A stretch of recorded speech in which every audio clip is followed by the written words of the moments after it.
ഇന്ത്യയിലെ സമുന്നത കമ്മ്യൂണിസ്റ്റ് നേതാവും മുൻ മുഖ്യമന്ത്രിയുമായിരുന്ന സഖാവ് പി.കെ. വാസുദേവൻ നായരുടെ ജന്മശതാബ്ദി ദിനമാണ് മാർച്ച് 2. കേരളത്തിന്റെ രാഷ്ട്രീയ, സാമൂഹ്യ, സാംസ്കാരിക രംഗത്തെ സൂര്യശോഭയാർന്ന വ്യക്തിത്വമായിരുന്നു പി.കെ.വി. എന്ന് കേരളം ആദരപൂർവ്വം വിളിച്ചിരുന്ന സഖാവ് പി.കെ. വാസുദേവൻ നായർ.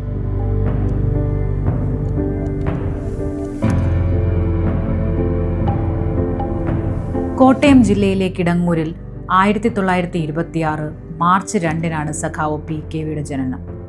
വിദ്യാർത്ഥി ജീവിതകാലത്ത് AISF പ്രവർത്തകനായ പി.കെ.വി. സംഘടനയുടെ നേതൃനിരയിലേക്ക് വളരെ വേഗമുയർന്നു.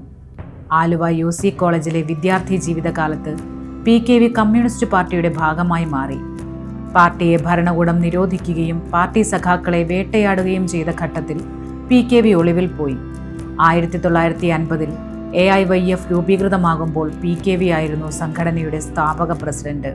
വിഖ്യാത ചലച്ചിത്രകാരൻ ബാൽരാജ് സാഹ്നിയും സംഘടനയുടെ നേതൃനിരയിലുണ്ടായിരുന്നു.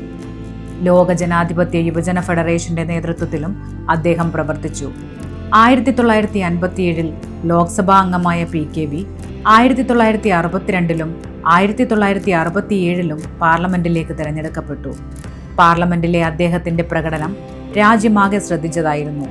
ജവഹർലാൽ നെഹ്റു അടക്കമുള്ളവരുടെ ശ്രദ്ധ നേടിയ ഇടപെടലുകളാണ് പി.കെ.വി. പാർലമെന്റിൽ നടത്തിയത്. പാർലമെന്റ് നടപടികൾ നിയന്ത്രിക്കുന്ന പാനൽ ഓഫ് ചെയർമാൻമാരുടെ പട്ടികയിലേക്ക് ചെറുപ്പത്തിൽ തന്നെ പി.കെ.വിയും തിരഞ്ഞെടുക്കപ്പെട്ടു. കമ്മ്യൂണിസ്റ്റ് പാർട്ടിയുടെ പാർലമെന്ററി പാർട്ടി സെക്രട്ടറിയായും അദ്ദേഹം പ്രവർത്തിച്ചു. 1977-ൽ കേരള നിയമസഭയിലേക്ക് തിരഞ്ഞെടുക്കപ്പെട്ട അദ്ദേഹം വ്യവസായ മന്ത്രിയായി പ്രവർത്തിച്ചു. തുടർന്ന് കേരളത്തിന്റെ മുഖ്യമന്ത്രിയായി. ചുരുങ്ങിയ കാലയളവിനുള്ളിൽ മുഖ്യമന്ത്രി എന്ന നിലയിൽ അദ്ദേഹം കഴിവ് തെളിയിച്ചു. മികവുറ്റ ഭരണാധികാരിയായി പി.കെ.വി. അംഗീകരിക്കപ്പെട്ടു. കേരളത്തിൽ ഗോവധം നിരോധിക്കണമെന്നാവശ്യപ്പെട്ട് വിനോബ ഭാവെ നിരാഹാരം അനുഷ്ഠിച്ചതിനെ തുടർന്നുണ്ടായ പ്രശ്നങ്ങളിൽ പി.കെ.വി. നടത്തിയ ഇടപെടൽ രാജ്യത്തിന്റെ ആകെ പ്രശംസ പിടിച്ചുപറ്റി. രാജ്യത്താകെ ഇടതുപക്ഷ പ്രസ്ഥാനങ്ങൾ ഒരുമിച്ച് പ്രവർത്തിക്കണമെന്ന പാർട്ടിയുടെ ഭട്ടിൻഡ പാർട്ടി കോൺഗ്രസ് തീരുമാനത്തെ തുടർന്ന് കേരളത്തിൽ ഇടതുപക്ഷ ജനാധിപത്യ മുന്നണിക്ക് അടിത്തറ പാകാൻ മുൻകൈയെടുത്ത നേതാക്കളിൽ ഒരാൾ പി.കെ.വി. ആയിരുന്നു. അതിനായി പാർട്ടി നിർദ്ദേശമനുസരിച്ച് അദ്ദേഹം മുഖ്യമന്ത്രി പദം രാജിവെച്ചു. കേരളത്തിലെ ഇടതുപക്ഷ ജനാധിപത്യ മുന്നണിയുടെ ഏറ്റവും സമുന്നതനായ നേതാവായി പിന്നീട് അദ്ദേഹം മാറി. ദീർഘകാലം പാർട്ടിയുടെ സംസ്ഥാന സെക്രട്ടറിയായിരുന്ന പി.കെ.വി. കമ്മ്യൂണിസ്റ്റ് മൂല്യങ്ങൾ മുറുകെ പിടിച്ച് പാർട്ടിയെ നയിച്ചു. കേരളത്തിന്റെ സാംസ്കാരിക രംഗത്ത് ശ്രദ്ധേയമായ ഇടപെടലുകൾ നടത്തിയ പി.കെ.വി. KPSCയുടെ പ്രസിഡന്റായി ദീർഘകാലം പ്രവർത്തിച്ചു. ഏണിപ്പടികൾ, നീലക്കണ്ണുകൾ എന്നീ പ്രസിദ്ധമായ ചലച്ചിത്രങ്ങൾ KPSC നിർമ്മിക്കുമ്പോൾ അതിന്റെ മുഖ്യ ചുമതല വഹിച്ചത് പി.കെ.വി. ആയിരുന്നു. 2004-ൽ തിരുവനന്തപുരത്തു നിന്നും ലോക്സഭയിലേക്ക് തിരഞ്ഞെടുക്കപ്പെട്ട പി.കെ.വി. 2005 ജൂലൈ 12 നമ്മെ വിട്ടുപിരിഞ്ഞു.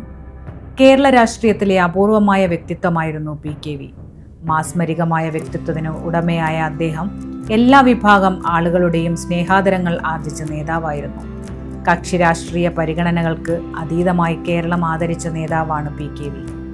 ആദർശഭരിതമായ രാഷ്ട്രീയ ജീവിതത്തിന്റെ ഉടമയായിരുന്നു അദ്ദേഹം. രാഷ്ട്രീയത്തിലെ വിശുദ്ധിയും മൂല്യങ്ങളും പിന്തുടരാൻ ആഗ്രഹിക്കുന്നവർക്ക് പി.കെ.വി. ഏറ്റവും നല്ല മാതൃകയാണ്. ലളിതമായ ജീവിതം, ഉന്നതമായ ചിന്ത, സൗമ്യദീപ്തമായ പെരുമാറ്റം പി.കെ.വിയെ വ്യത്യസ്തനാക്കുന്ന ഘടകങ്ങൾ നിരവധിയാണ്. ജന്മശതാബ്ദി വർഷത്തിൽ ആ മഹാനായ നേതാവിൻ്റെ സംഭാവനകളെ കൂടുതൽ ആഴത്തിൽ പഠിക്കാനും വിലയിരുത്താനും നമുക്കാകണം.